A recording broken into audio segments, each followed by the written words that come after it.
And welcome, ladies and gentlemen, for David Curtis, part 3. And we're live with him. And I've got myself back in the bunker seat to do things live and mix live here at Bases HQ. And we're now going to bring in Michael Curtis. Hello, Michael. Oh, we don't want to do it that way. We don't want to do it that way at all. We want to do it... David. David? I'm very sorry, David. Shocking. Absolutely shocking. So, David, we've got you live on Facebook. And right. Okay. This is part 3 of what's going on with yourself. And just to kick off the ball rolling, I'm going to put up your book. This is all about your book. And let's see what that is. And there it is. We've got your book on screen. Okay. David Curtis, author of Alien Other. Do you want to explain what all that's about? Yeah. The obviously the alien is you could say non-specific. It could refer to other dimensional, other planets, but it's a good term because when I went to America, I was a resident alien, right? So you go to America, you emigrate, and for 7 years you're a resident alien, and then you can become a citizen. So alien's a good term, and other is the same. It's the same, but it's more vague. You know, if you refer to the other, you're really not depersonalizing, but it's like in this country, the gypsies could be other, or foreigners are kind of other. But you can also be like, you could be other to me, or your wife could be other to you, that kind of thing. So that's the alien other. And I'd like to kind of give a structure to what I'm going to say. So it's best if I give a kind of a structure, then whatever we talk about will have a structure to it. So well, for those who haven't seen you before, for those who haven't seen the previous 2 episodes of Basis 73, just tell people who you are and what your background is and all that. Okay. Just a quick little zoom in. I was raised in Oxford from about 1947 to 61. I emigrated to America to stay with my sister. I was in America from 61 to 69. I came back to England, went off to the Himalayas in India, and came back to England and spent time in squats and communes. That's a bit rebellious. David, you look like a very fine, upstanding member of the community, and here we are talking about squats. You're a sort of rebellious character. Look at things in a different way. Yeah, well, things have influenced me, you know. I mean, when I was in America, I was in college and I was married, and I just decided to drop out and leave my marriage, drop out of university. I was studying comparative religion and philosophy, but I didn't know anything about people dropping out, you know, the counterculture. And I was just alone in this IBM town. I had no family in America. I've been staying with people in high school, various American families. And I got this room, and something kind of happened to me. I kind of had a change of consciousness, but I wasn't brought up religious, so I didn't know anything about religious stuff, you know, the soul and good and evil. I didn't know how to think about this kind of, you could have said it was a breakdown in a way. Everything kind of broke down. So I had this kind of change of consciousness. And I went to the local doctor and said, could you explain what this is? And of course, it wasn't a medical condition, and he couldn't help me. So a friend of mine's father was a psychiatrist, and I had a talk with him, and that didn't make any sense to me. And so I was kind of on my own with this kind of, you might say, a breakdown, but it was also a kind of change of consciousness. And literally everything around me began to change. The city, the kind of people I was meeting. And I ended up, meeting people that introduced me to spirituality. And when they introduced me to spirituality, I realized that what I was going through was what other people had gone through in the past. I didn't know anything about spirituality. So I kind of identified it, and I started meeting hippies. And a friend of mine from high school, he said, would you like to meet Timothy Leary? So I said, yeah, sure. So we drove out to Millbrook to meet Timothy Leary, and that was where he had his LSD center. And it was a big estate, and there were people around, sitting around, young people. And so I didn't really know anything about Timothy Leary, but he coined the term dropping out, didn't he? Turning on, something's turning on, I think tuning in. tune in, turn on, and trip and ship out or something. Yeah. Well, when I was writing the book, Alien Other, and I was going into the Andrija Puharic, who was a... That's Puharich, and he did stuff with Uri Geller. Yeah, exactly. This is a very important era. Yeah. Please expand immensely on this. Yeah, well, he was in Maine. When I first went over to America, I was in New Hampshire, Portsmouth, and I'll just say that I was in my brother-in-law had just come out of the Air Force at Pease Air Force Base, and he got me a job on the Pease Air Force Base, and at that time, Betty and Barney Hill were being investigated for their UFO experience in the White Mountains. I didn't know anything about UFOs or anything like that, and it was only years later I found out that Betty and Barney Hill, was the first major abduction. And I was actually working in the base when that was actually taking place, the actual investigation in 1961. Anyway, hold on here.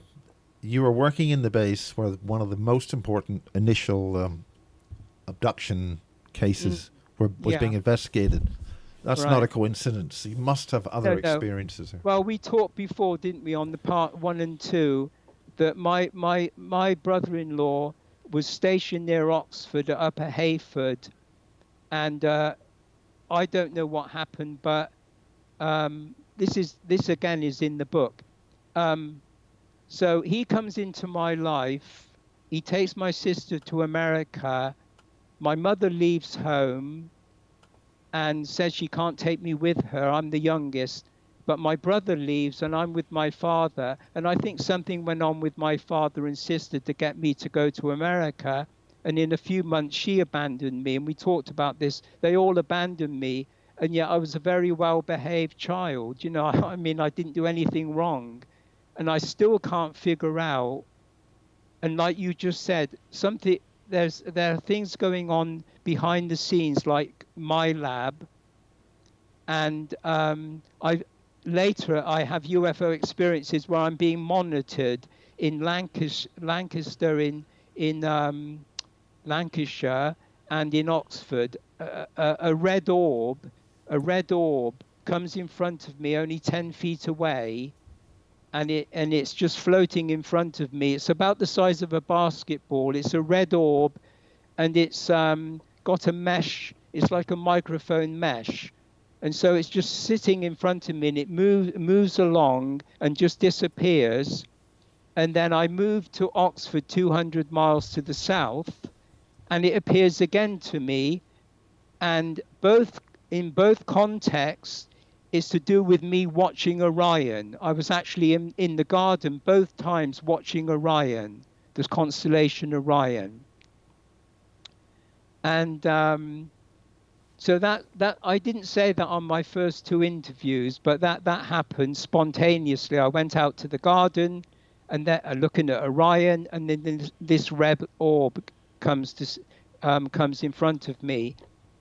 So anyway, the Betty and Barney Hill abduction, that's New Hampshire is next to Maine. Maine is slightly north, and Puharich was holding a séance involving 9 people. It's called the Nine, and they were communicating with extraterrestrials, and the Nine is based on the Ennead of Heliopolis. They're the 9 gods, and the chief of the gods is Osiris, and Osiris is the god of Orion. So it's very much centered in Orion. And when we get to Sumeria and the Anunnaki, they're also from Orion.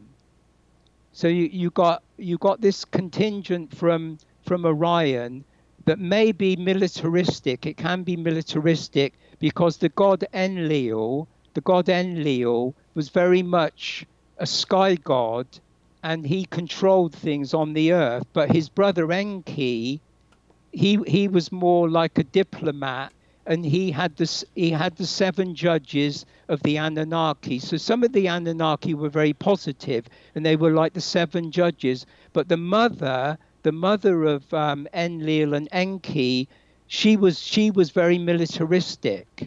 But the father, Anu, who was the chief god, and he's to do with Draco, Anu was a very, very positive god.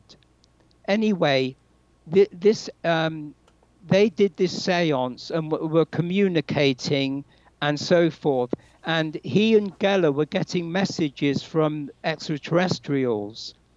And a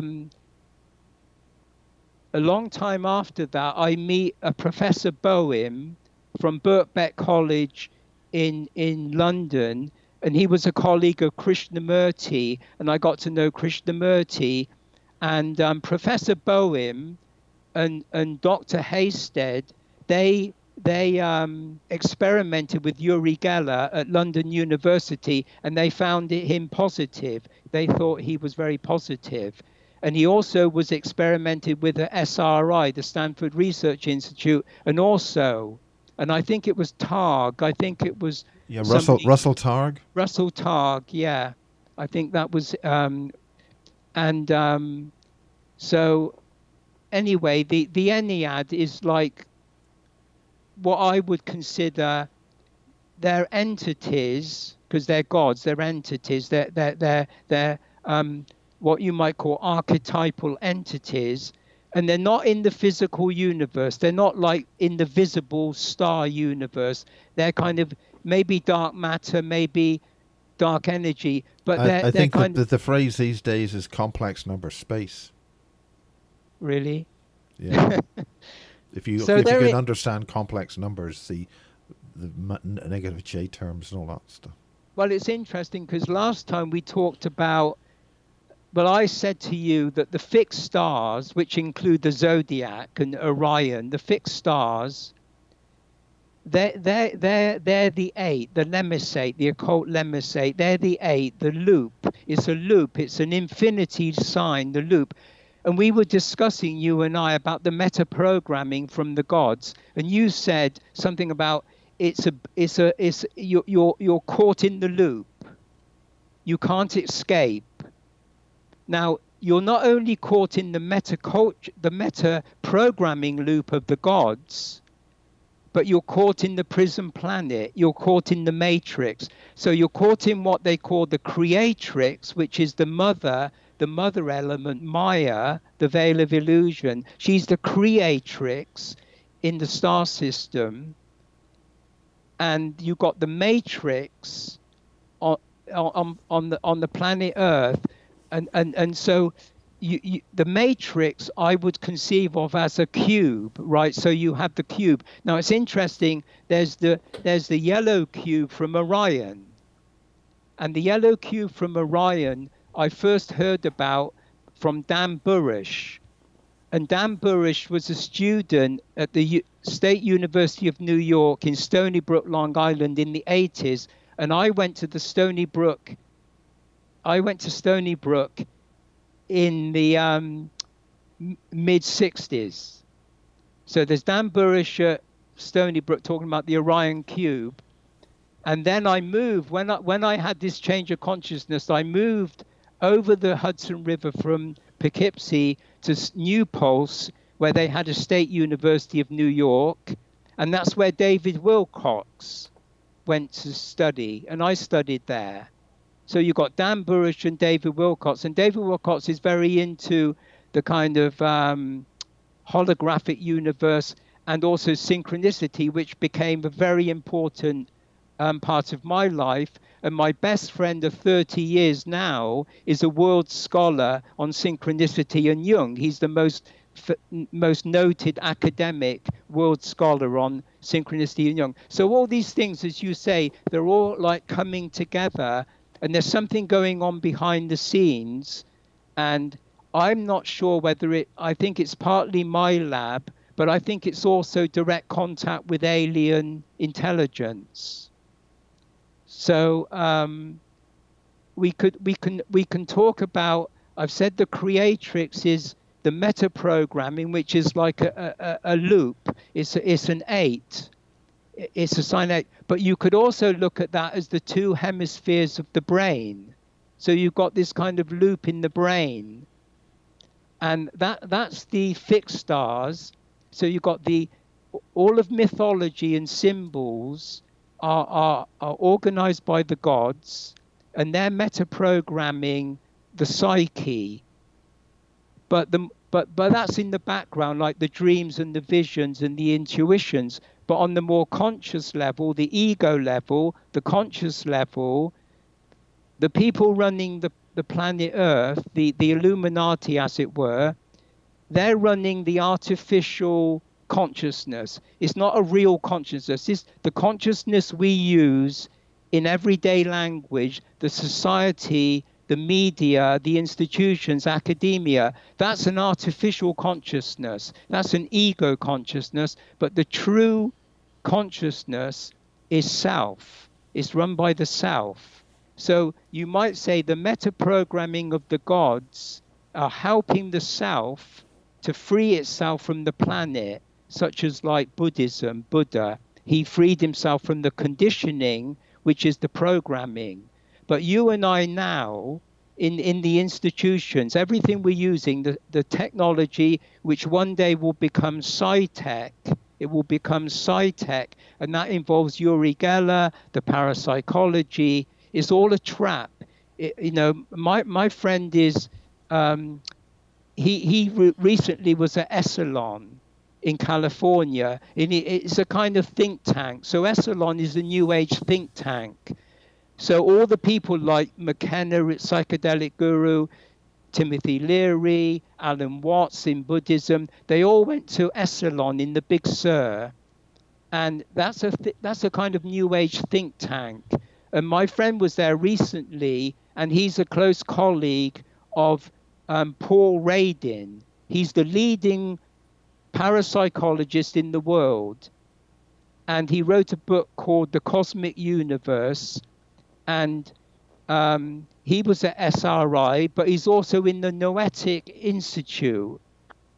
And the Noetic Institute is also, another person in the Noetic Institute is Rupert Sheldrake, who developed the idea of morphogenetic fields, which is like a cosmic memory. So all the animals, all the living life forms in the universe, they operate through a morphogenetic field.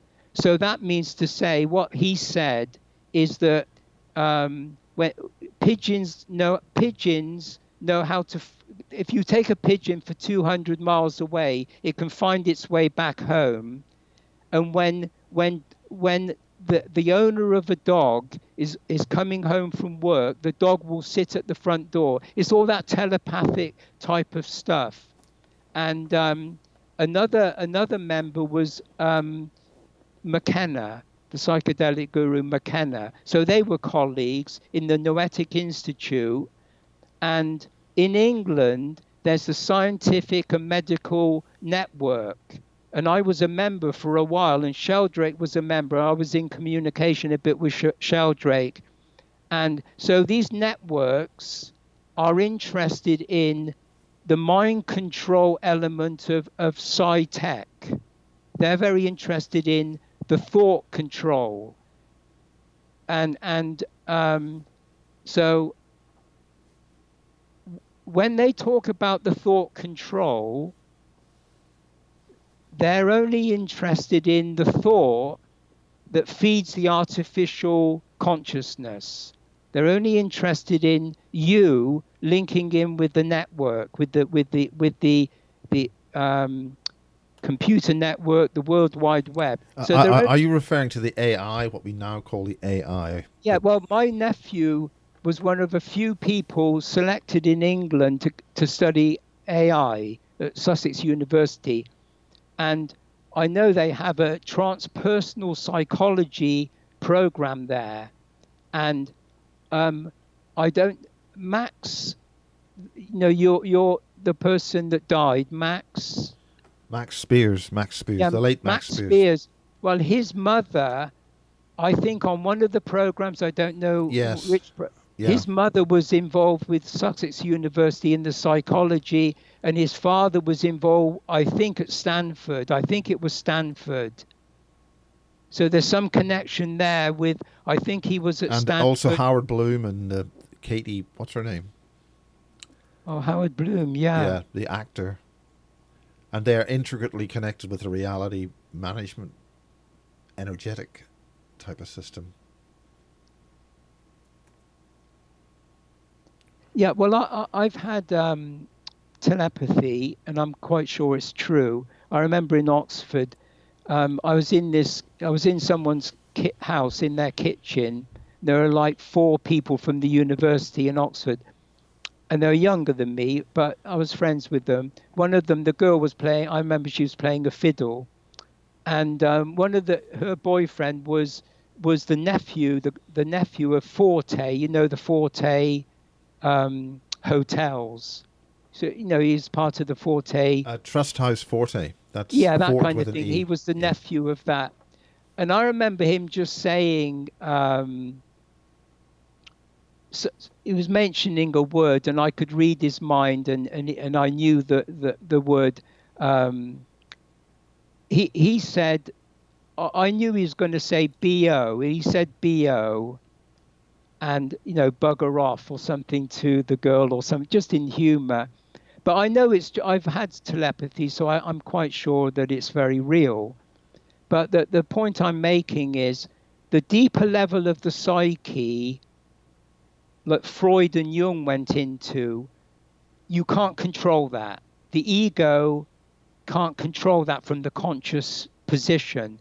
So there's no way that the Illuminati on the earth can actually control the meta-programming of the gods, which means the mythology and the symbols in occult texts, esoteric texts, religious texts, the real occult symbols in the Bible, in Tibetan Buddhism and things like that, you can't control that from the conscious mind. So the point being is that although we are conditioned and trapped in the artificial consciousness, which the Illuminati certainly can take over and are operating throughout the centuries, but there's like a kind of a space, as it were, mainly through dreams, but deeper levels, where you're getting information, you're getting the meta program. So for instance, by attuning to the symbols in the Bible or Buddhism or the occultism, you're creating a much more powerful programming, right? You're accessing a much higher, much deeper level programming. Now the point is this: um, accepting the fact that there may be positive and negative aliens, accepting that fact, that therefore you've got good and evil. You've got the knowledge of good and evil, which is like the forbidden fruit. So when Eve ate the forbidden fruit and Adam ate the forbidden fruit, they poisoned the system. That was like the serpents poisoned the system. But by giving the human being the pomegranate, the forbidden fruit, by poisoning the system, which the Lord God, as it were, forbade Adam to eat of that fruit, but the serpent said, it's okay, you will not die, but be as gods, the Elohim, you'll be as gods, knowing good and evil, and the tree will make you wise. This will make you wise. So although we're poisoned as mortal beings and we're going to die in the kind of artificial consciousness of the ego, i.e. the ego is going to die, quite right, in the Buddhist text, you've got to die to be enlightened. The ego has to die, so the self is set free to become enlightened. So we have to be, in a sense, that's the price we pay of being poisoned by good and evil. But the mythology, the symbolism of the Bible, Genesis, the good and evil, is a meta program. It's a meta program. What do you Now, exactly mean by a meta program? What do you mean by meta programming? well, I'm saying if you have, a good example is what Jung was studying. What Jung says is everybody dreams every night, which is a form of thought. You're thinking in thought forms. They're thought forms, right? So everybody dreams at night, and like Freud would say, it appears to be kind of random nonsense. In a way, your dreams are kind of just kind of pastiches of your life, and bits and pieces happen, and it's very, very psychological. It's very like fear and happiness, all the psychological artificial consciousness, the Freudian consciousness, the ego consciousness. But in that dream you'll get messages. In that dream, in intuitions, inspirations, visions, you'll get deeper level messages. And once you get hold of those messages, once you begin to think in that way, you use a higher functioning of your intellect. It goes to a higher level, and your feelings in your heart, they go to a higher level. So what I'm saying is the mythology in the books, the mythology in religion, in occultism, all of that meta program gives you a chance, gives the self a chance to get out of the matrix. And then it's a kind of seesaw. It's like you're partly out of the matrix, you're in the matrix. And I think the defining thing, and this is how Jung disagreed with Freud. Freud was a materialist. He believed in the ego. He believed in materialism and the ego.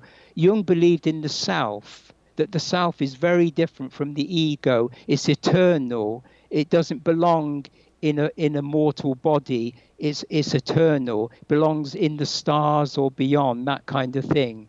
So I would say the point of discriminating between ego, which is a kind of persona, it's a false way of looking at yourself. It's an artificial construct, and then knowing that yourself, you have this intuition that yourself is spiritual, yourself is eternal, yourself, in a way, like you said earlier about rebellion, that's part of it. The kind of anarchy, the anarchy of the self, the breaking away, like Timothy Leary says, dropping out, the kind of dropping out. And in India and in Tibetan Buddhism, you have to free yourself from the ego. So the meta program really is a higher level program, is probably coming from enlightened beings, and the negative aspect, the evil aspect, is probably coming from beings that are working with the Illuminati, as it were, and keeping people by advancing artificial intelligence, by advancing the power of the IQ. Now, the IQ, for example, the friend I told you about who went to Oxford, did classics, and is a scholar in Jung, he has one of the highest IQs in Britain, right? So he's very high up at Oxford, and he's very high up where he is at Essex University But here. he also must have done a lot of remote viewing and psychic warfare for intelligence services. Who? Your friend. No. I'm just saying that I'm distinguishing the fact that when we were in London, we went to London and we stayed in Soho in the late 80s, and we were doing things. We were doing a bit of automatic writing and doing strange things, getting involved with the Freemasons. Not joining them, but anyway, very unusual things were happening in London. Explain what those unusual things were. Oh gosh. All right. Okay. Tell us Right. all about it. Yeah. Well, he came into some money from his father after he got out of Oxford, and said, "What should we do?" And I said, "Let's go to London. Just move to London. Let's go and live in Soho." We stayed the night in Paddington, went to Soho, and found in a shop window. In the shop window, there was a card saying there's a flat for rent under Centre Point, which is the old. That was that's the centre, isn't it? Tottenham Court Road, Charing Cross Road, and Oxford Street, and I forget the other one. And it was right under. The actual place was right under Centre Point, which was the old. I think it was the tallest building at one time in London, and Yeah, but it's also big fat base underneath that. I mean, it's dead obvious. yeah. And anyway, this flat was above the Tin Pan Alley recording studios, where they did recording studios, I think, from the 50s, 60s, and the rock groups. And in the basement, on the ground floor, they had electric guitars, acoustic guitars, and upstairs they had agents for pop music. And we had the flat, and I found out much later that it was the flat of the punk group Sex Pistols. That was their flat, where the famous punk group Sex Pistols lived. Anyway, I knew that he could visualize. He could just see images anytime he wanted to. And I said, well, why don't you visualize, and I'll write down what you're seeing. And so he was telling me about things he was seeing, going back into the ancient past and all of that. And I thought to myself, well, How ancient? I mean, what sort of all of no, he was ancient? going back to sun worship. He was going right back to sun worship and maybe druids or something. But anyway, I thought, because I thought that I would write down what was coming into my mind, like automatic writing. So I wrote down, and I wrote this thing. I won't go into it too much, but I wrote about the black rose. I said this black rose in an ancient garden was torn out of the garden. And then I mentioned the phallus of Salvador. I wrote this spontaneously, the phallus of Salvador, but there's a chance of redeeming the black rose. The black rose was torn out of the garden. There's a chance of redeeming the black rose. And when afterwards I thought, well, Salvador Dali, Salvador was probably Salvador Dali, the surrealist, was very into Freudian and Jungian psychology, and very into sexual theory. So he's very into the sexual theory, Salvador Dali. And my friend we used to have tea in a Chinese tea room down the Charing Cross Road near the Chinatown. And I was painting a Rosicrucian red rose. And I said to him, well, I'm just going to finish. You go down to the tea room. I'll see you down there. So I finished the rose and I walked down the Charing Cross Road and came to Cecil Court. And I thought, oh, I'll just pop into Cecil Court, a little alleyway, and go to Watkins' bookshop. Now, I'm not sure, but I think the Watkins bookshop was named after Alfred Watkins, who discovered the ley lines. I'm not sure, but I think that's actually the case, discovered the ley lines. And so anyway, as I was walking down Cecil Court, I just got this strong energy like a magnet. It was literally pulling my head to look over to the right. And I looked over to the right. There was a little bookcase in a shop doorway, an antiquarian bookshop in the doorway. I went over there just like almost like a robot, and I looked down, and I looked on the spine of a book, and it said The Black Rose. It said The Black Rose. I took out the book. I opened the book, and the first chapter was Oxford. And we were just at the end of our tenancy, and we were thinking of going back to Oxford or to go somewhere else. And it said Oxford. And then it said this student in the medieval Oxford, this was a medieval novel about a grail quest. He said this man was waiting, this young student was waiting under Carfax, which is where the four roads meet in Oxford. It's the centre of Oxford where the four roads meet. And when I read Alfred Watkins' Old Straight Track about his discovery of the ley lines, he showed a little diagram of Oxford, and he said the ley lines cross at Carfax, just where that man was waiting. It crosses at Carfax, and they're the dragon paths. They're the two dragon paths that cross in Oxford. So I was on the way to Watkins' bookshop, and I found this magnetic energy. It could have been a ley line or whatever. And I opened the book, and it said Oxford, and this young man was waiting for his lady. He was waiting for his lady to come from London to Oxford. That's what he was waiting for. And then they in the book they meet Friar Bacon, Roger Bacon, and this was in the 13th century, 13th century, and he was a friar of the Catholic Church, Franciscan. And he was known to be demonic by the church. He was an alchemist, but he was also one of the very earliest scientists, and he studied optics. And he had this observatory tower on what's called Folly Bridge, which is just down the road from Carfax, just down the road over the Thames River. And right where his tower is over the Thames River, it's actually called Isis. The River Thames right there in Oxford is called Isis. So, so that's what happened. I did this automatic writing.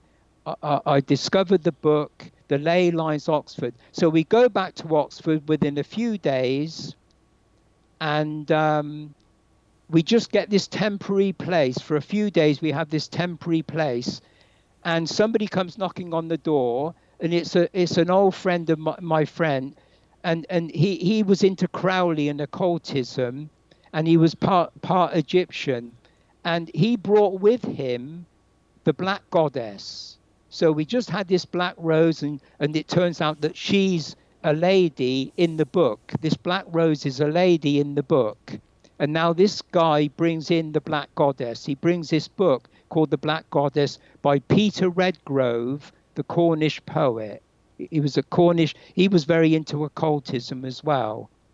So anyway, we arranged to to meet this guy, Glenn, in this pub in North Oxford. And my nephew, who was studying artificial intelligence at Sussex University, Brighton, came over to Oxford, and I said, well, come along with us. He was only about 18. Come along with us. And we were going around this back street to North Oxford, and this cat jumped out in front of us. This cat darted out in front of us, this black cat, and we kind of almost tripped over. We all were laughing. We were actually tripping over. And then what happened, within the week, we found another place, and it was that house. The house the cat came out of. Within a week, we moved in there, and only next door was a lady physicist, quantum physicist called Dana Zohar, and she wrote a book called The Quantum Self, and she was a colleague of Professor David Bohm at Birkbeck College, where he studied Geller. So it's all connecting. And then, so anyway, we go to this pub, and we go into this pub, and there's some young sixth form people. There's older people. There's university people. There's about 20 people around this friend, and then there were about 20 people. And my friend said to this girl, what would you like to drink? And she said, oh, I'll have some cider and black. And it turns out that her name is Rosa. So we have the black rose. Her name's Rosa. She orders cider and black. She's a goth. She's dressed in all in black. She's a goth. And then later my friend says to her, oh, what's your brooch? She had this brooch on, and it was a fairy brooch. She says, oh, I call that Gala.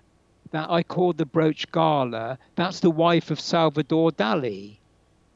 So I had the black rose with Salvador Dali, and then we meet this girl called Rosa, dressed in black, and she's wearing a brooch dedicated to Gala, the wife of Salvador Dali. So in Jungian terms, what that really means is, for instance, say you're alone and you want to be with a woman, right? You want to be with a woman, you're alone. How do I find the woman? You go around, you can't find the woman you want. You can't find her, right? So what Jung says, your mind will project images of the what he calls the anima, the feminine. So you'll dream about this feminine, you'll read books, and you'll think, oh yeah, she sounds right, or that one of the goddesses or something like that. And you have this ideal projection of a girl you want to meet. And then you start maybe having dreams, you have synchronicities, and things seem to be, positive. You seem to like, as I say, the black rose, and then you have that synchronicity with a woman, and so forth. And what he says is, when you come to the end of that journey, if you really go through that journey of mythology and symbols, what he called the individuation process, if you really stay with the symbols, if you really stay with the synchronicities, you should meet the woman of your dreams. So in other words, it goes from an image in your head, a dream, a fantasy about a woman, and then you meet the woman that you've been fantasizing. You actually meet the real woman. So that's what he says anyway about is that manifestation? Are we talking manifestation here? Manifestation of consciousness producing a reality, and therefore that's a mechanism of controlling reality? Well, the meta-programming I'm talking about, meeting your soulmate or the right woman, would be a meta-program. This is interesting because the artificial consciousness, when people see somebody at a club and they get together at a club or university or wherever they meet, and they say they love each other and so forth and so on, and that's a kind of love, that's a kind of like knowing somebody. you identify a woman, she identifies you. You're a man, you're a woman, and you've got this image, this identity, and you have children, and you go to work, and you work for this institution or something like that. That's all the artificial thing. So no wonder no wonder marriages break down. No wonder most people can't stick with the person they meet and think they're in love with, because it's an artificial construct. It's not meant to work. I mean, nothing in society Yeah, I is mean meant. that's an indication that the permanency of a relationship where one is permanently loving the other generates the opposite value, which is a hate thing. So you then have love hate. You have a love hate collapse of that relationship. Yeah, well, that's what I would say is the kind of inferior idea of good and evil. It's like an inferior good and evil. And in that way, society polarizes good and evil. It polarizes everything in, as you say, love and hate. And you can't actually resolve that conflict. You can't resolve the conflict. So you have wars and you have arguments and you have violence, because people can't reconcile the opposites, what Jung would call the warring opposites that constitute society. So in that sense, there's no antidote. There's no kind of like cure. There's no actual within the artificial consciousness. There is actually no cure for the disease or the problem in society. So if we did leave the planet and we started colonizing, we'd take that disease with us, we'd take that kind of illness with us. So you could say, in one sense, the world we live in is a sick society. It's not a well-functioning society, you know. And if you probably interviewed most people on this planet and what their real condition is like, it's not a particularly positive thing. In what way are you referring? Listen, are you saying like we're born into sin? We're born, and the other thing that you're talking about is what some Christians would talk about, being born again. Is this whole aspect of death bringing you to a freedom, being born again? Is that what they're talking about? Yeah, but I mean the thing, the Christian religion, as it's Demonic? taught, no, as it's taught in churches, um, that's not about understanding the deeper level. So the sin is really the imperfection of our functioning from childhood. We're probably quite innocent. We're probably quite free. We're probably very centered in ourselves. And as soon as we form an ego, an identity, then we're in conflict with other identities. So the two children argue, the two parents argue, and everybody's arguing. That happened in my family. I mean, everybody was arguing. I was quite young, but I never got involved in that. So they're all like, in conflict, but I never got involved with that particular conflict. But no, so this idea of polarization, love and hate, that's never going to be resolved. And the idea of sin and karma, they're what I would call institutionalized ideas. They're not actually the real mythology that's kind of concealed in the book, in the Bible, for example, that's concealed in that. So you could say Genesis opens with a kind of meta program, and it's showing you what has to be done. You have to study not the knowledge of good and evil. When Cain kills Abel, that's when it begins. When Cain kills Abel, there's no way out. And it's interesting that Cain, I think it's his son, Tabal Cain, was a metallurgist, and therefore he was a technologist, right? So he's a technologist, and he invents a sword. He invents a sword. So Was he also alchemist? Was he a yeah, but manifester of other elements?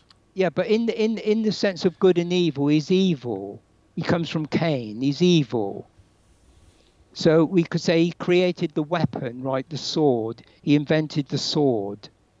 So in that sense, the third son was appointed by the Lord, the third son, Seth. And in the Gnostic tradition, Seth is what you might call the initiates. In the Gnostic system, the Sethians are the initiates. And then you've got, after Adam and Eve, you've got the third son, Seth, and then you've got the seventh son, the seventh offspring is Enoch. So that the seventh is Enoch. And it said Enoch walked with God. He was taken up and seen no more. That's all it says about Enoch. There is an apocryphal book on Enoch, but all that said it of Enoch. So he went like Elijah. He must have gone into a higher level. He must have gone into a higher level. So if you think of the Bible opening up with Cain being jealous of Abel, the conflict between Cain and Abel, and Cain kills Abel, and then you go right through the Bible up until Jesus in the Garden of Gethsemane. He's going through agony. It says that he's going through this agony, and the disciples are unconscious. They can't take the level of agony he's going through, so they kind of sleep, which means they just went unconscious. They couldn't deal with it. And it said that his sweat dripped to the ground like blood. And I believe that is a reference to Abel, whose blood went into the earth to redeem the earth. The blood went into the earth to redeem the earth. And then it said that after he was judged by Pontius Pilate, and he was giving over to the soldiers, they dressed him in a scarlet robe, or a purple robe, the scarlet robe, which is a symbol of sacrifice and redemption. And then when he's on the cross, well, before he was on the cross, he said to the disciples, Moses was talking about me. In the past, Moses was referring to me in the future when he put the brazen serpent on the pole. So when he hung the brazen serpent on the pole, Jesus hanging on the cross was the serpent. And he goes down into hell and he overcomes Satan. Satan is the serpent. And the serpent is the beast 666, the number of man. And so in order to free yourself from the matrix, from the artificial consciousness, you have to overcome the beast 666.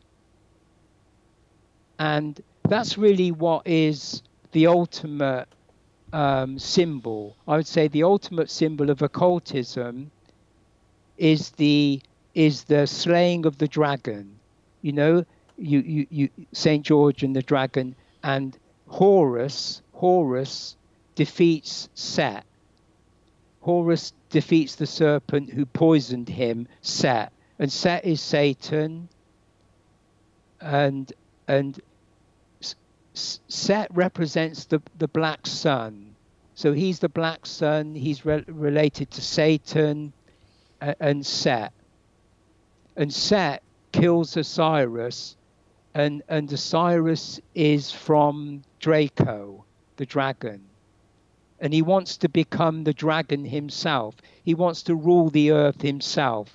the dragon, and he kills his brother, and then Osiris's son Horus defeats Set. Now, Aleister Crowley said that he was the B6666, and he brought in the age of Horus. So he brought in the age of Horus and the B66. That's what he says this age is now, is the age of the of Horus, the B66. And he said that he was in contact with an alien. Well, he referred to it as an angelic being. But it was the same thing with John Dee, the astrologer of Elizabeth I. They were in contact with these angelic presences. But it seems to me, from what I know, that they probably were demonic intelligences. Well, there's quite a few people in the chat room talking about AI. You certainly stimulated that, and we're coming up to about an hour in this for 47 minutes or something like that. And I'd like you to talk more specifically about what the cover of the book. But you've interested a lot of people in this AI thing. So could you clarify really what you mean by all that? Or what do you mean? You're referencing this in many different ways. What you mean, artificial intelligence? Yeah, in the chat room, you've got a lot of people talking about the AI. And you've sort of made references to that, and there's a lot of alarming things happening on Facebook about the AI from the future. As I say, my nephew was... The reason I'm saying that is the aspects of AI from the future is now accessing Facebook, and there's some people connecting with it on Facebook. I've had a number of warnings today about that. And you've just sort of mentioned this. Yeah, they were going to shut me down on Facebook because I put up a post of Kathy Morgan and Jan Irwin, and my Facebook went berserk, and they threatened to shut me down. What the heck did you say? You're talking about John Irwin? Yeah, no, Jan Irwin, is it? Jan from Gnostic Radio. There's Jan. I don't know. There's John. No, not Irwin. John Irwin. No, Jan. Yeah. Jan. Okay. But Kathy Morgan was interviewed by her, and I posted that on my Facebook. Pardon? When was that? A couple of years ago. Okay, fine. It's an old one. But as I say, my Facebook went totally berserk. And what was said? What did you say? I didn't say anything. I just posted it. And of course, I've been interviewed and I've mentioned things, controversial things. And myself. What is the thing that was said on that post that was going to get you banned? No, but the fact that it involved Jan Irwin and Kathy Morgan talking. Well, actually, I did another post on Esalen. That's interesting because I was doing these posts on Uri Geller and different people, Aleister Crowley, or different people. I was posting one after the other, and then I put Esalen. Yeah, I'm going to break. Sorry, I'm going to break in here. I've got somebody on trolling here.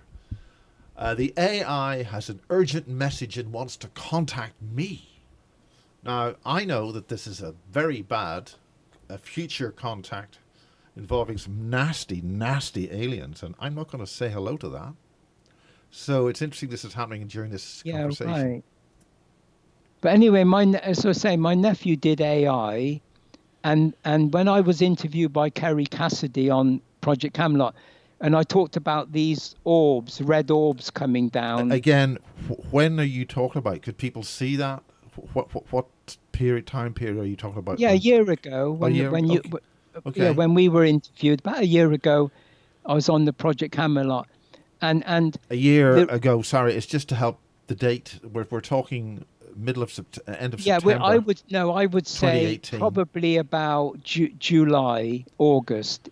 She was over here, yeah. Okay, good. Okay. She was in England, and she was saying about these red orbs. They sound very AI to me, like they're AI controlled. And I'll go back to. I said the American person was Upper Hayford. Well, they were involved with nuclear bombs, right? They were involved with nuclear bombs. When he went to Pease Air Force Base, they were involved with nuclear bombers that were responsible for Hiroshima and Nagasaki. That's where the hills were investigated, where they were known to have these bombers that had previously bombed Hiroshima and Nagasaki. And there was actually a nuclear submarine base there as well. So that's you're talking about the a submarine base, but there's a deep inland because the submarines in Portsmouth, on the coast in Portsmouth, submarine base. No, this was this is USA, Portsmouth. Obviously. No, in USA. But as I say, he comes into our life from a nuclear connection, go to a nuclear connection. That's linked to the hills. I don't know what the nuclear thing would be with them. And before she went to America, my sister worked in this very modern, extreme, in Oxford, it was absolutely modern. It was a big glass building. And there were none of them in Oxford. They were very unique. And it was Nielsen's, a place called Nielsen's. And and before I went there, I worked there. So she worked there before I went there. It was an American company. And they did national surveys. They did national surveys on status, on work, on middle class values, on media, everything. So they were really a high-powered monitoring system or whatever you want to call it. And we both worked there. Very strange. We both happened to work there. And you were mentioning before about in previously about whether my sister and me were part of the family, because we did look very different from my brother, that's for sure. And yet my brother was in between us. And we've got blue eyes and blonde hair. That was our color, blue eyes and blonde hair.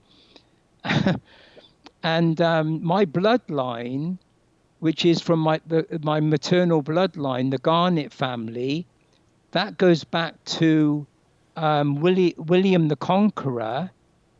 And William Conqueror was a Norman that came over and became King of England. And the Normans are Nordic.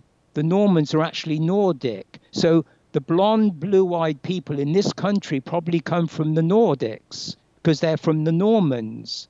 And the Normans were the longest ruling monarchy in England. And it was the Plantagenets. They were the Plantagenets. And I think the 6th or 7th Henry then stopped. It stopped then. And then you've got Henry VIII and his daughter, Elizabeth I, and she had the astrologer John Dee in her connection. So which has got a very close connection with Francis Bacon. Really? Shakespeare. Right. Because Shakespeare. Francis Bacon, he wrote a book on Atlantis, didn't he? I'm not sure if it's the New Atlantis. Yeah, the New Atlantis, that's right. And then there was a new view over Atlantis. Is it a new view or this modern? Yeah, there's a New Atlantis. I have to say that I do a lot of the videos. I do a lot of the videos for the Francis Bacon Society here in London, and that is very well worth getting across those videos. Francis Bacon Society. I think it's Jean Michel went to Eton College and he wrote a book on the New Atlantis, and he was in Glastonbury and he talked about the pyramids and everything. He really brought in the Atlantis myth in the modern period. And Francis Bacon, he was supposed to be the father of science, wasn't he? Francis Bacon, the scientific method. I think he was the father of the scientific method. And of course, that leads on to the Royal Society and the Invisible College. That leads on to them. And you've got St. Christopher Wren and Elias Ashmole. Elias Ashmole, he founded the Ashmolean Museum in Oxford, and he wrote books on John Dee. He was an alchemist, a Rosicrucian. He wrote books on John Dee. And when I was a boy, about 8 years old in Oxford, in those days, in the 50s, you were allowed to go anywhere. So I could just go off into Oxford, go around the colleges, go around the museums. And I used to love going in the Ashmolean Museum into the Egyptian room. And of course, I didn't know then, but the centerpiece of the Egyptian room in Ashmolean Museum is Akhenaten and Nefertiti. They were the main thing. And then you've got the elongated heads, haven't you? You've got Nefertiti and Akhenaten with the elongated heads. And of course, you've got the elongated, long-skulled people here in Avebury and Stonehenge. Right. And there's mass graves of them here in Wiltshire, discovered and noted by Maria Wheatley. Right. And they came from northern Siberia.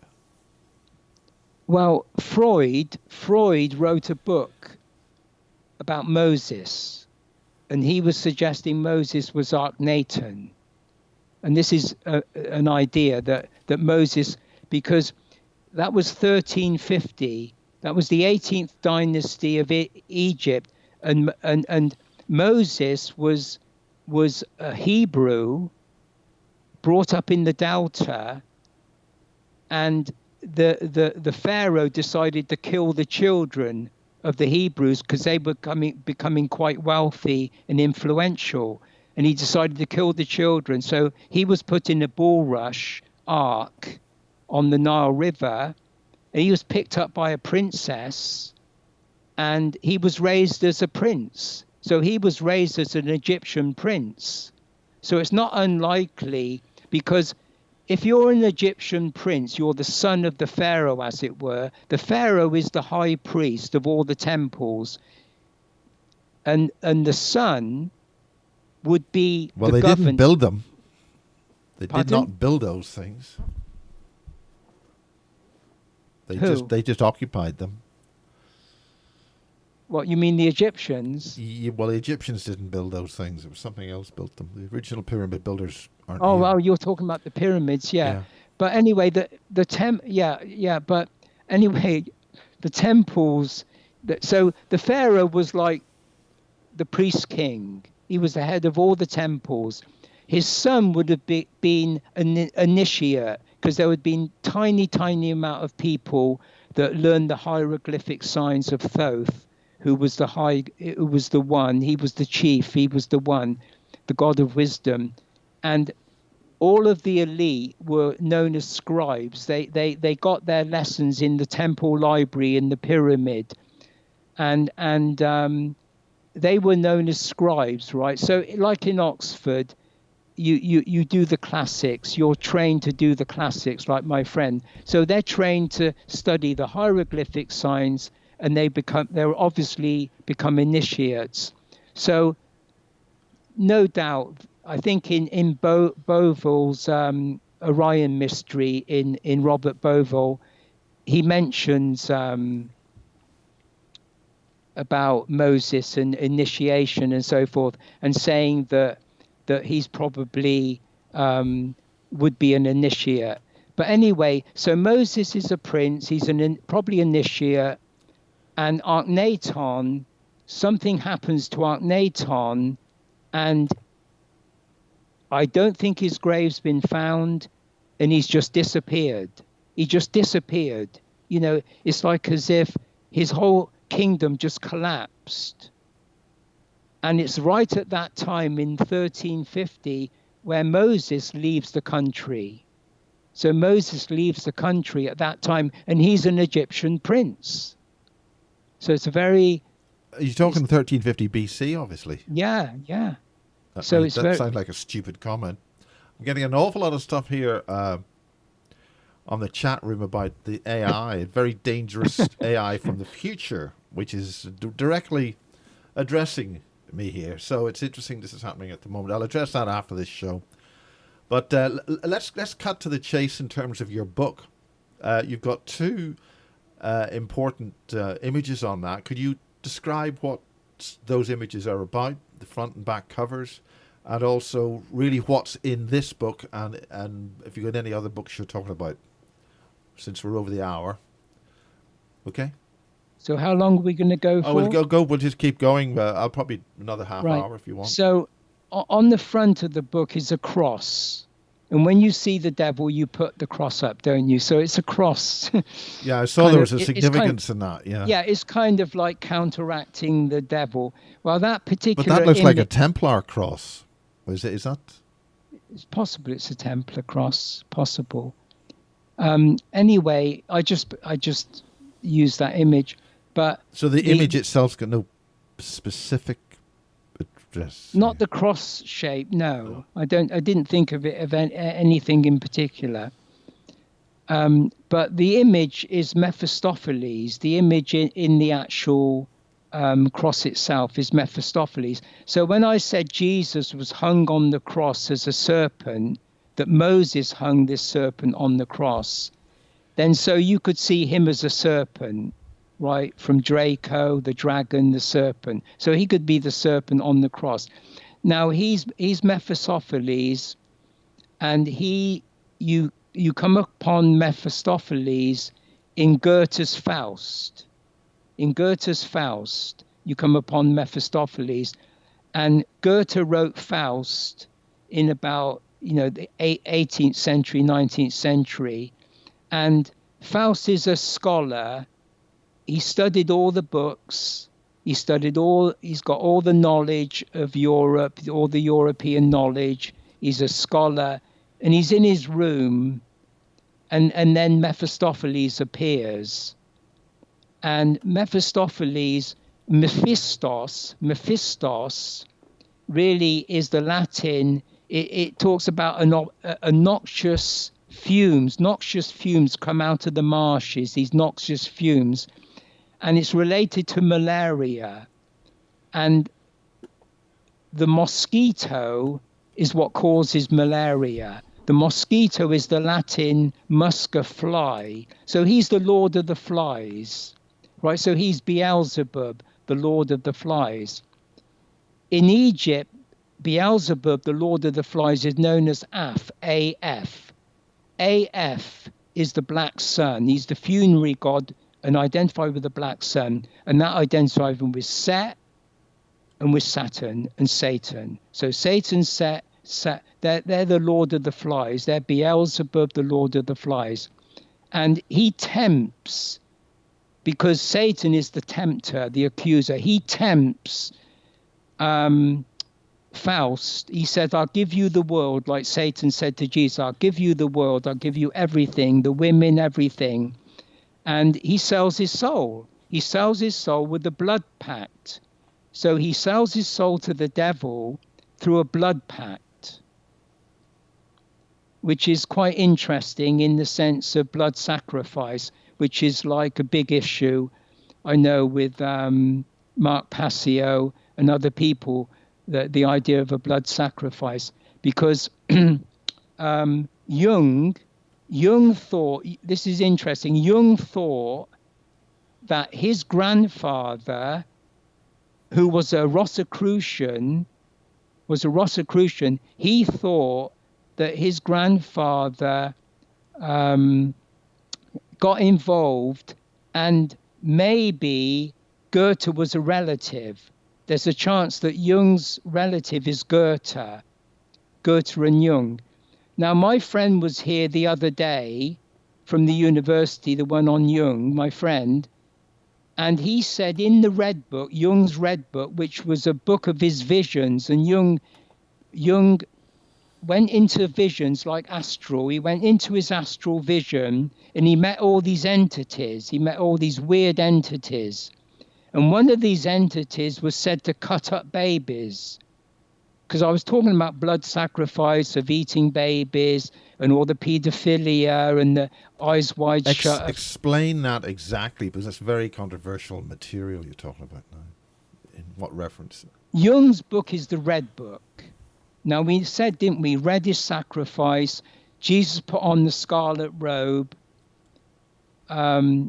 when he overcame the B666. So it's a symbol of blood and redemption, blood and redemption. Horus, when he overcame Set, the serpent, he became known as Red Cloak. He was Red Cloak. And his mother, Isis, is the Red Serpent. And his father is Osiris from Draco, the dragon.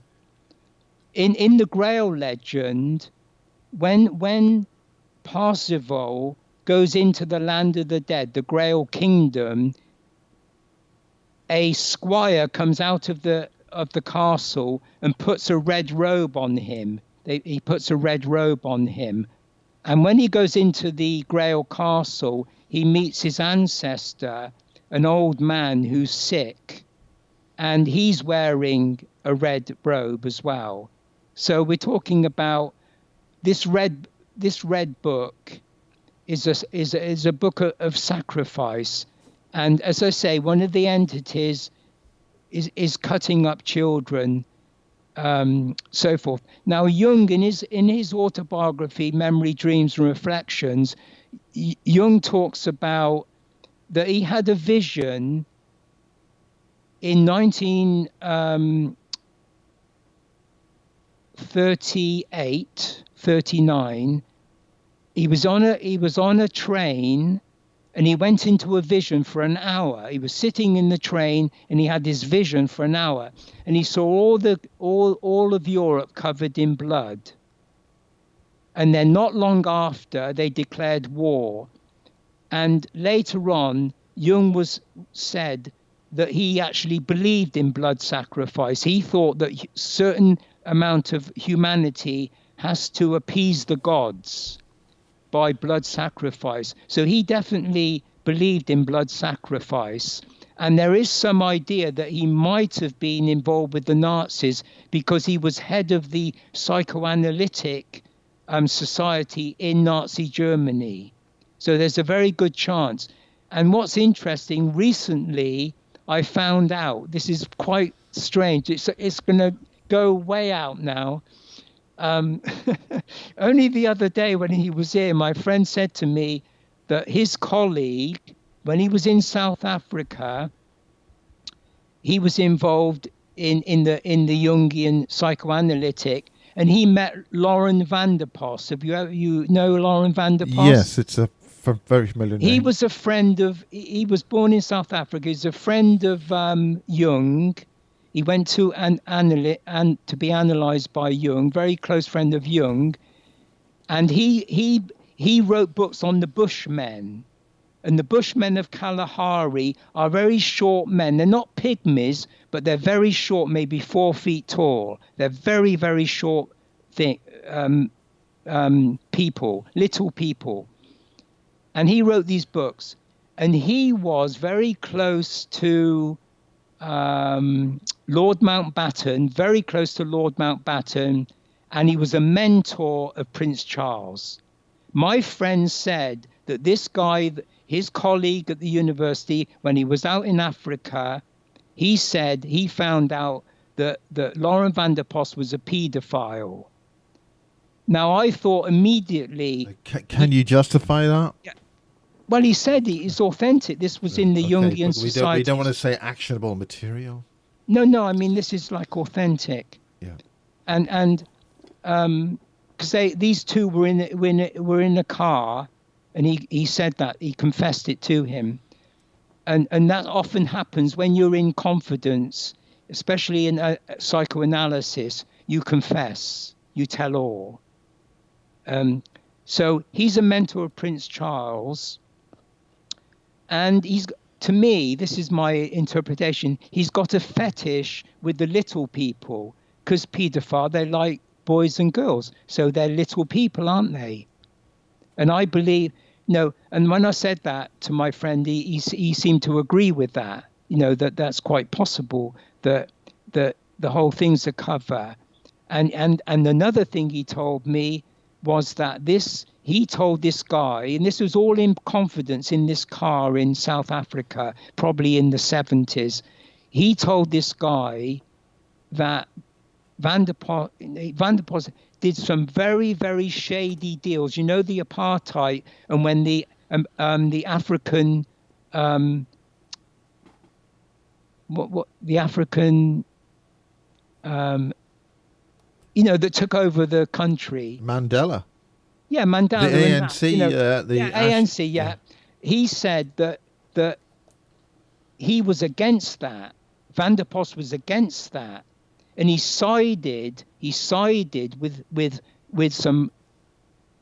the enemies of apartheid. He sided with them and caused a lot of bloodshed.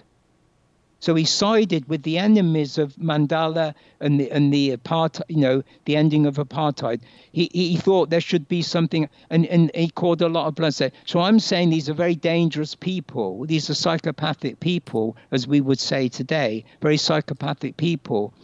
And so the mentor of Prince Charles, and then you got Jimmy Savile, and you go on and on and on and on. And so all I'm saying is that the Saviles have a connection with the Normans. The Saviles were awarded, they were given a reward for letting the Normans succeed. So that goes way back to William the Conqueror.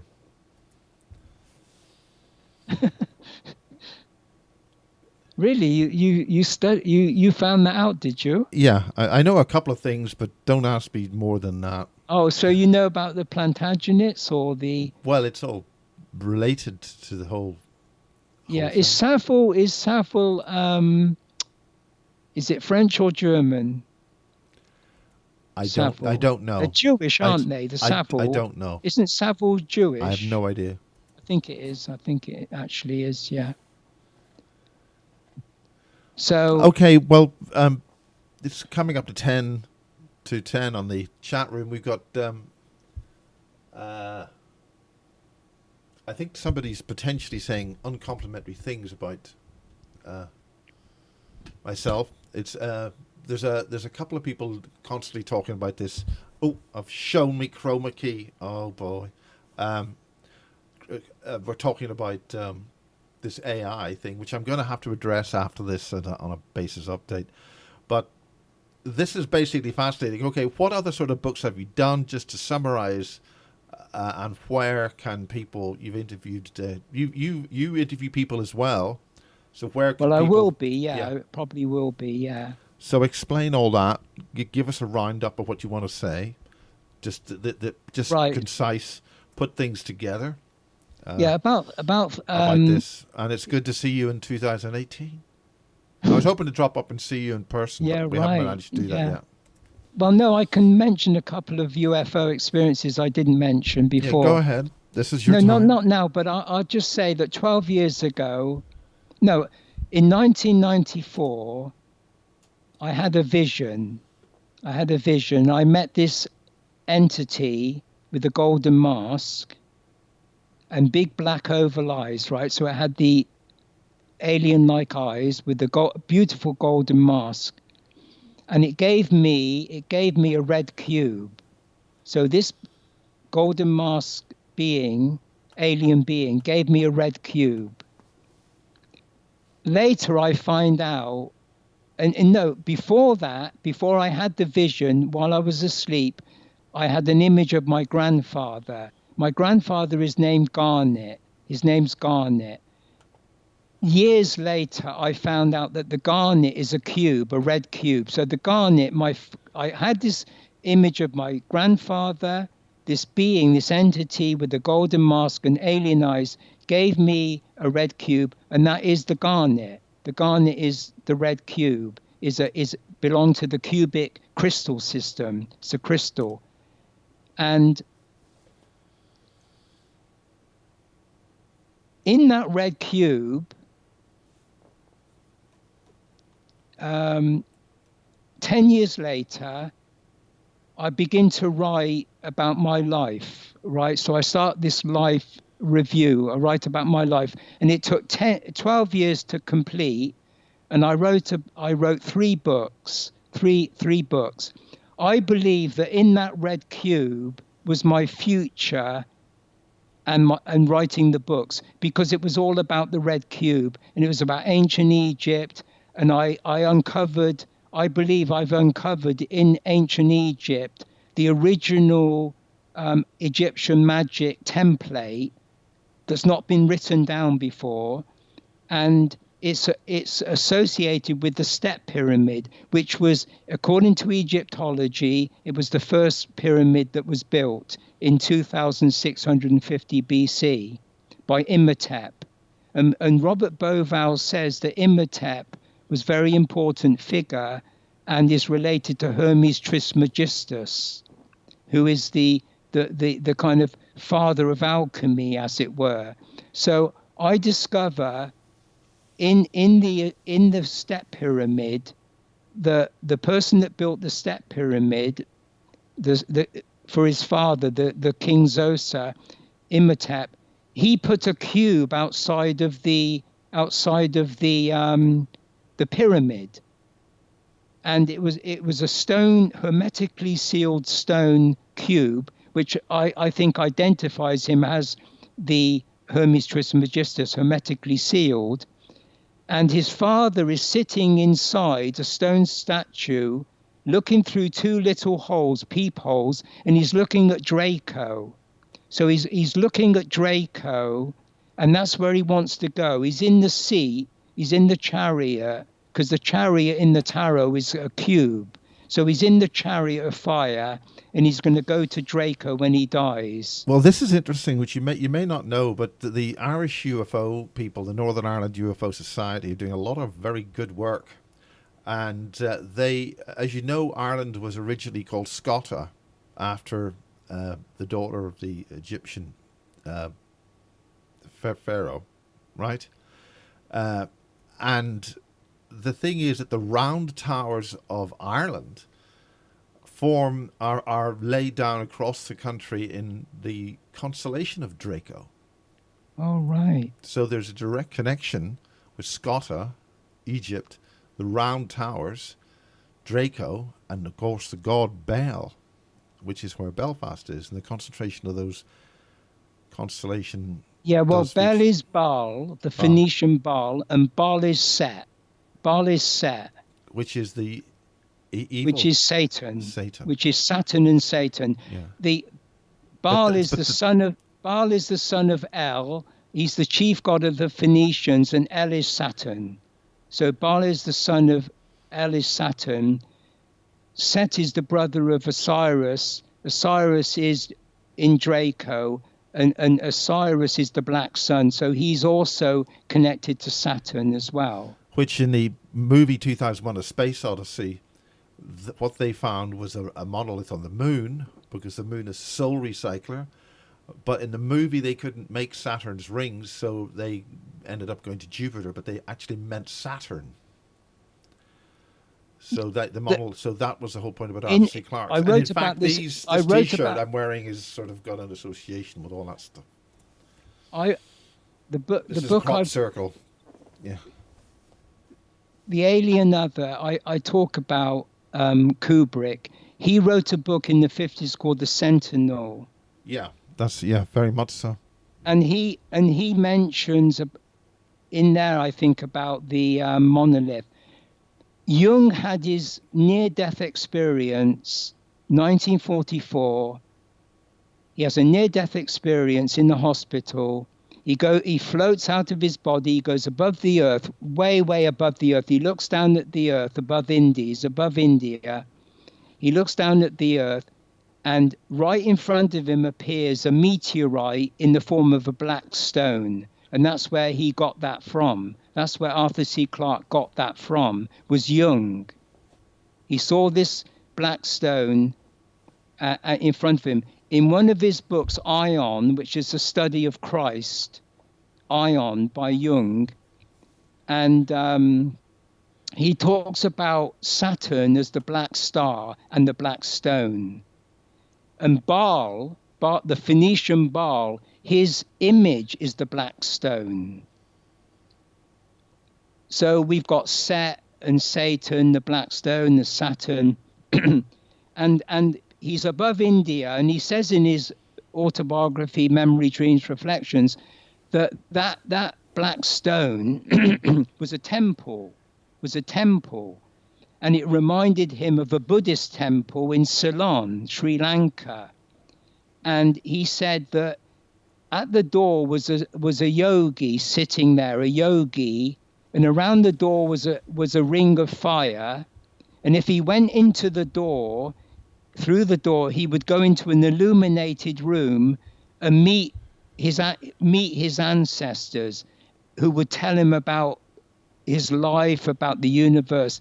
He would be enlightened in that illuminated room, but he didn't die. He didn't go through it, but he didn't die. And his doctor came up in his body, in his astral body, and said, "You've got to come back to Earth. You've got more work to do on the Earth." He comes back into the hospital from the astral. A few days later, he gets better. He sits up in bed, and at the moment he sits up in bed, his doctor gets an illness and dies. His doctor gets an illness and dies. And he said to his wife, "That doctor died instead of me. The doctor died instead of him." So once there's a selection, there must be a payment, is that right? From wherever the payment comes. Yeah, but I think there's something like there's definitely in Jung, this idea of blood sacrifice, this idea that, Judas hung himself, didn't he, because of Jesus. He went out and hung himself because he betrayed Jesus. This idea that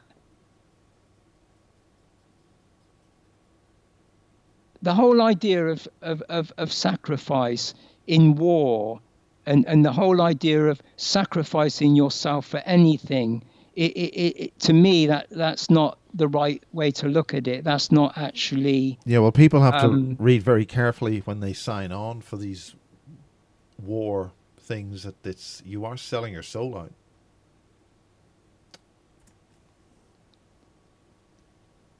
Yeah, well, I could question that. That's another day. Yeah, I mean, can people email you or contact you? Are you on Facebook? How do people get in hold of you, David? Yeah, I have a page on Facebook, and my email is david.sr.curtis@outlook.com. Okay, I wish I'd had that as a caption, but we'll just say it again. david.sr.curtis@outlook.com. Excellent. One final word for part 3 to end tonight.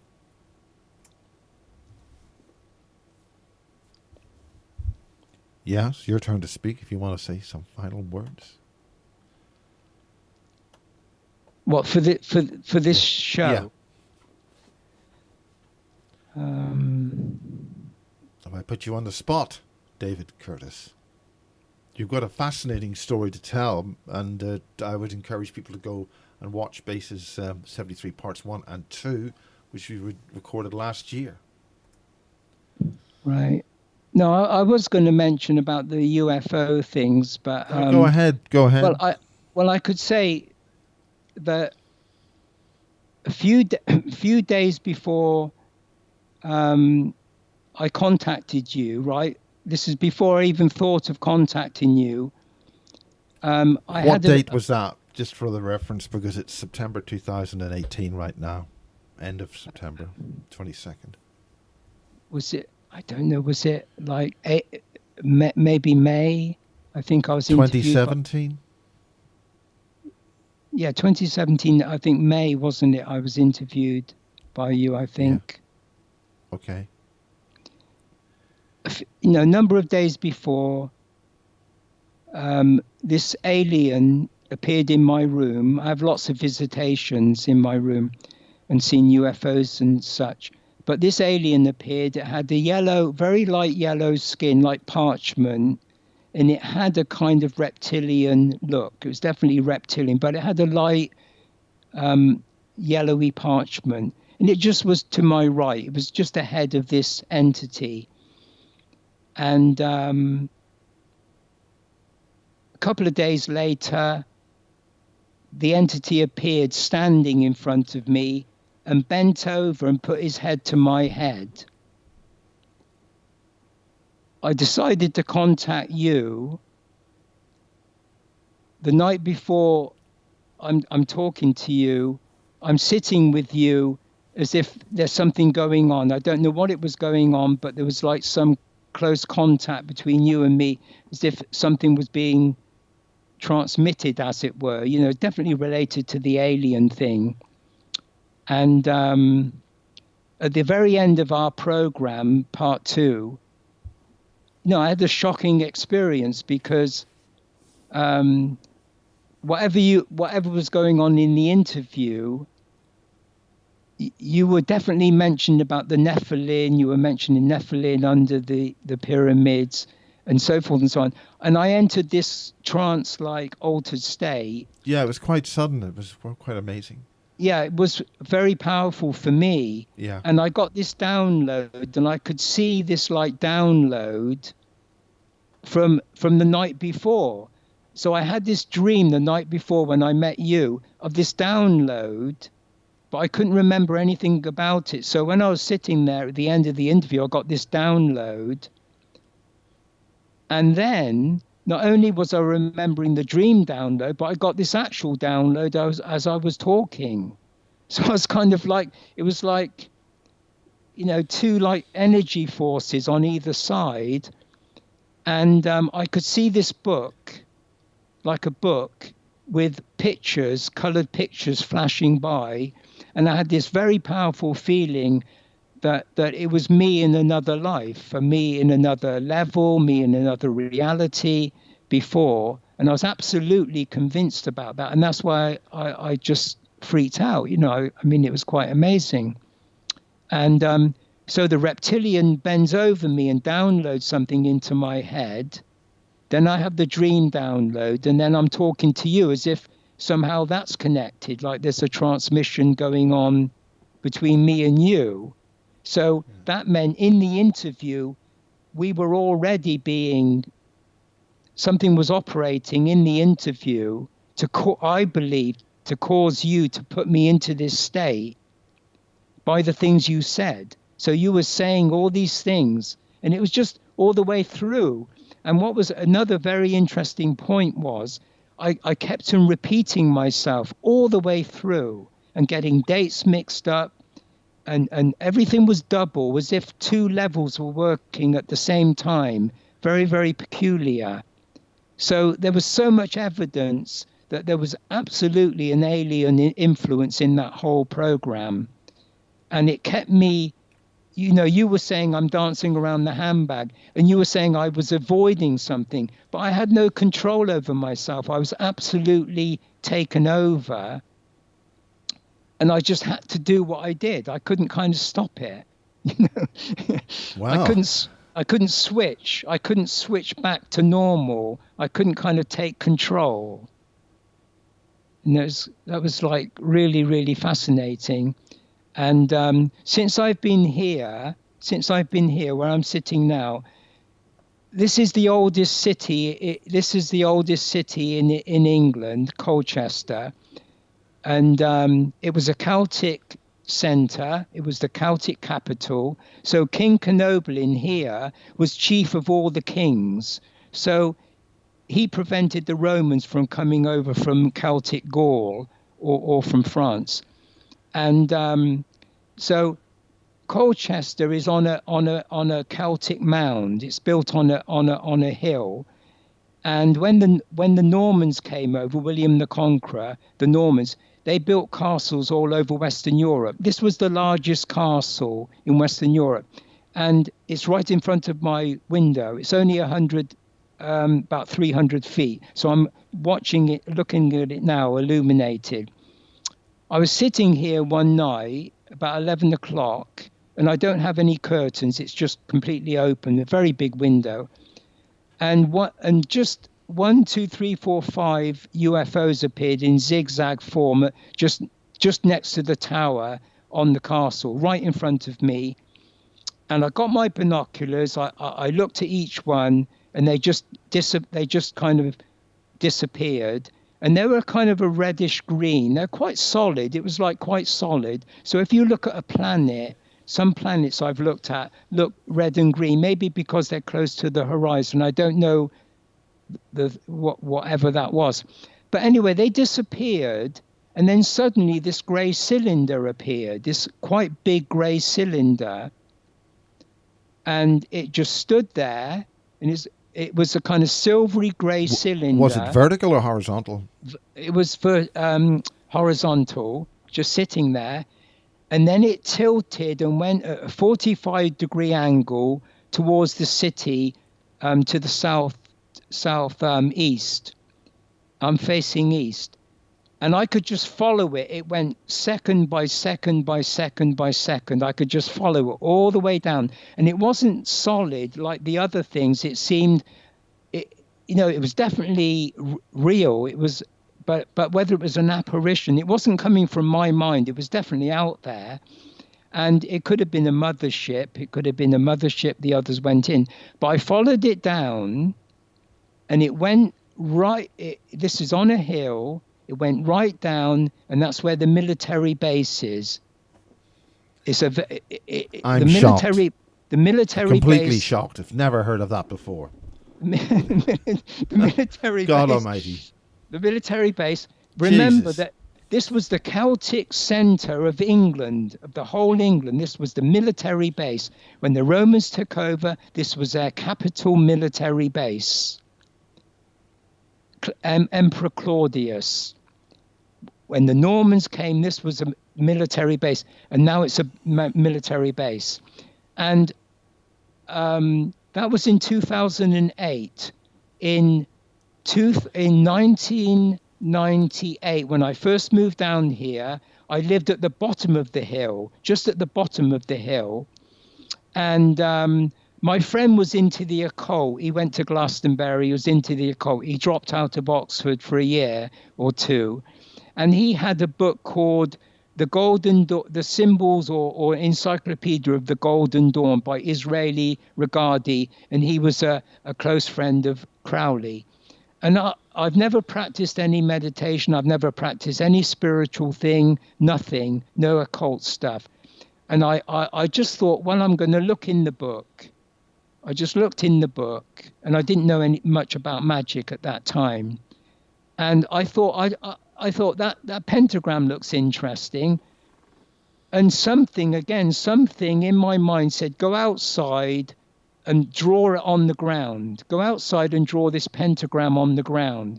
So I got one of my chalks. I'm an artist. I do work with chalk. I get one of the chalks. I go outside the window, and I do this pentagram on the ground. Now, my first UFO experience was in North Oxford in '76 in the house of Lawrence of Arabia, and I've had. So you love dropping these names, David. I've had six UFO encounters, but I've done very little UFO watching. I've done very, very little. In fact, this was the first time I've actually done UFO watching. And I just opened the window. It's freezing cold. I just opened the window and looked to the southeast. And right above in the winter, the biggest constellation in England is Orion. The biggest constellation. It's huge in the sky. So I'm looking at Orion, and there's the pentagram on the ground. And I just see this thing above me. I look up, and there's 5 UFOs in pentagram formation. They're quite close together, and they're only 20 feet above my head. They come across, and they're hovering above me, and they're not solid. I said on the Project Camelot, they were just like lotus flowers. Imagine lotus flowers, or what you call chakras. They're spinning discs of beautiful golden orange, the most beautiful color, and they were absolutely beautiful. And I was just mesmerized, these 5 discs in pentagram formation. And they floated out in front of me very, very slowly, went over the pine trees, and that's where the military base is. Again, exactly the same. 5, and they went to the military base, and these other 5 went to the military. And this is an ancient Celtic mound. I mean, this is the place. This is like the center of the Celts in Yeah, well, England. it's happening down at Warminster. Even quite recently, a lady phoned up and told me about a major set of lights all down near Clay Hill, I think it is, near Warminster. Right. So there is a connection all there. Well, I think we'll say good night for now. Okay. It's been a great pleasure to meet you once again. Yeah, thanks for And doing it. you're Yeah. fascinating, absolutely fascinating. And it's really good to see you. So Okay, I Miles. will say thank you, and you can say good night. Okay, good night to everybody. It's been a great pleasure. Okay, well, Thanks. thank you. Thanks. Okay, I'll just fade you. Just hold on. I'll close the show and we'll talk off air. Okay. Well, thank you, David.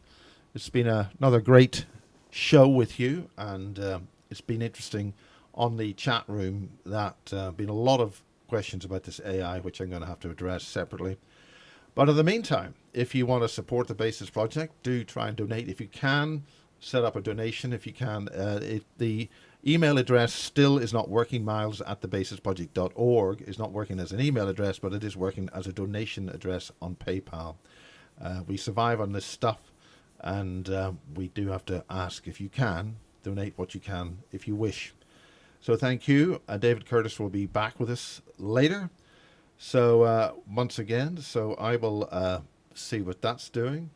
And I will fade myself out and wish you good night. And this is the Basis Project, an MJM production for the Basis Project. Copyright 2018, Miles Johnson. Good night for now.